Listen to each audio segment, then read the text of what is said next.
எங்க இந்த ஹீரோ செம்ம இன்ட்ரோவர்ட்டான ஒரு ஆளு. இவருக்கு பொண்ணு பார்த்துட்டு ரிட்டர்ன் வீட்டுக்கு வந்துட்டே இருக்கும்போது இவரோட கார் மேலே யாரோ ஒருத்தர் தொம்முன்னு வந்து விழுந்துறாங்க. அந்த லேடியை திரும்பி பார்த்தா மூஞ்சி ரொம்ப கோரமா இருக்குது. அவங்க ஹாஸ்பிட்டல் கூட்டு போய் சேர்த்தா அவங்க அதுக்குள்ளே இறந்து போயிடுறாங்க. சார் அந்த பொண்ணை நான் இடிக்கவே இல்லை சார், அவளே தான் சார் கார் மேல வந்து விழுந்தான்னு இவரும் எவ்வளவு சொல்லி பாக்குறாரு. நீ சொன்னதெல்லாம் என்னால நம்பி இருக்க முடியாது, வா விசாரிக்கலாம் சொல்லி ஊருக்கே கூட்டு போயிட்டு விசாரிக்க ஆரம்பிக்கிறாரு. ஊராளுங்கிட்ட கேட்டா சார் இங்க ஆக்சிடென்ட் ஆன விஷயத்தெல்லாம் நாங்க பார்க்கல, ஆனா இந்த பொண்ணு இந்த காட்டு உள்ள இருக்கிற ஒரு வீட்டுல தான் சார் தங்கி நின்றான்னு அவங்களும் சொல்றாங்க. ஹீரோவும் போலீஸும் போயிட்டு அங்க இருக்கிற வீட்டையும் கண்டுபிடிச்சிட்டு உள்ள ஓபன் பண்ணி பார்த்தா அது உள்ள ஒரு சங்கிலியால கட்டப்பட்ட ஒரு பொண்ணு இருக்கிறாங்க. உங்க அம்மா ஆக்சிடென்ட் ஆகி இறந்து போயிட்டாங்க, அவங்கள ஒரு தடவை வந்து பாருன்னு சொல்லிட்டு அவங்களே கூட்டு போயிடறாங்க.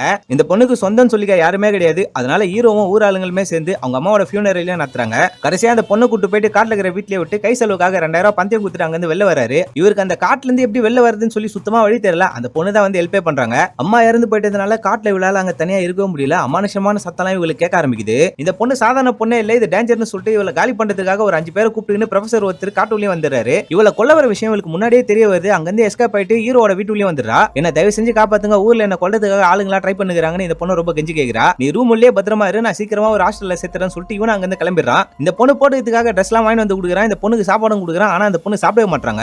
நைட்டு கிச்சன்ல ஏதோ சவுண்ட் கேக்குதுன்னு சொல்லி ஹீரோ வந்து பார்த்தா இந்த பொண்ணு குப்பையில இருக்கிற சாப்பாடுலாம் எடுத்து தின்னுகிறா. உனக்கு சாப்பாடு வேணும்னு என்ன கேட்டா நான் தர போறேன், இல்ல ஃப்ரிட்ஜ்ல சாப்பாடு இருக்குது அதையாவது எடுத்து சாப்பிடலாம்ல, குப்பையில இருக்கிற சாப்பாடுலாம் எடுத்து சாப்பிடுறீங்க சொல்லி ஹீரோவும் சம்ம திட்டி இந்த பொண்ணை டைனிங் ஹால்ல உட்கார வச்சு சோறு போடுறான். இது வரைக்கும் சோத்த கண்ணிலே பார்க்காத ஆள் மாதிரி இந்த பொண்ணு பேய் மாதிரி இந்த சாப்பாடையும் தின்னுகிறா. இதுக்கப்புறம் என்ன நிச்சய விஷயத்தை அடுத்த வீடியோல சொல்லிடுறேன். தேங்க்யூ.